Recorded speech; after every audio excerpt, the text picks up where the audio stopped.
শুয়েলে আমার লগে গত বছর চাপা মাছ তার 35 লাখ টাকা পাইছে। আরে ওর লগে কথা কয় বন্ধ করে দিচ্ছি। তারপর আজকে ডাকলাম, কারণ ওরে আমার জিনিসটা দেখামো আমি কত পাই মাংনা মাংনা। ডাকছিস কে? ডাকছি তোর লগে তো কথা কইবে চাই না, তারপরে তোর বিষয়টা জানাই না, জানাইলে তো তুই আবার পরে কবি আমার জানাইলো না, যেহেতু আমাদের আগের থেকে বন্ধুত্ব আছিল, দীর্ঘদিন ধরে কথা কই না। তুই তো বেটা কইলি গত বছর যে তুই 35 লাখ পাইছিস ভিডিও কইরা চাপা মাস্টার। এই বেটা আমি চাপা মারি না, আমি সব নগদ। আমি 2 লাখ টাকা অলরেডি আইতাছে। আমার বন্ধু তুই ভিডিও তো কইরে কি হয়েছ পাইছস না, চাপা মারছ।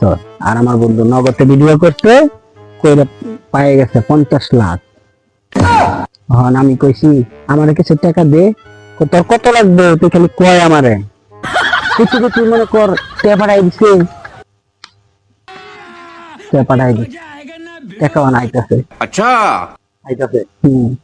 কবে পাঠাইছে দিয়া? বেটা টেয়া পাঠাইছে 5 মাস হইছে। আইপিএস 5 মাস হইছে আইতাছে। এই আয় পড়বো, তাড়াতাড়ি আয় পড়বো। পাগল হইছিস? কি করবি? কি সেটা পাঠাইছে? আর বেটা সৌদিতে পাঠাইতেছে বেটা। সৌদিতে পাঠাইছে, সৌদিতে তো এত দিলেইতে আয় পড়বো। আরে তুই বুঝস সৌদি তুই গেছস? তুই সৌদি গেছস তুই জানস? ওই 5 মাস আগে কাস্টমার কইছে দোস্ত আমি তো আজকে ছাড়ি দিলাম, এখন তোমার এনে যাইতে একটু সময় লাগবো। তোর মনে কর 5 মাস হয়ে গেছে, এই আর কিছু দিনের মধ্যে তে আয় করবো। মানে সৌদিতে আইতে সময় লাগে না, গাড়ি আইবো বিমানে নাকি বা কি আয়। হ্যাঁ, তবে এটা আমরা জানি যে সৌদি অনেক দূরে, এটা কিন্তু বাংলাদেশ কইছো যখন আয় করবো, এর লেগে আমার টাকা আইতা।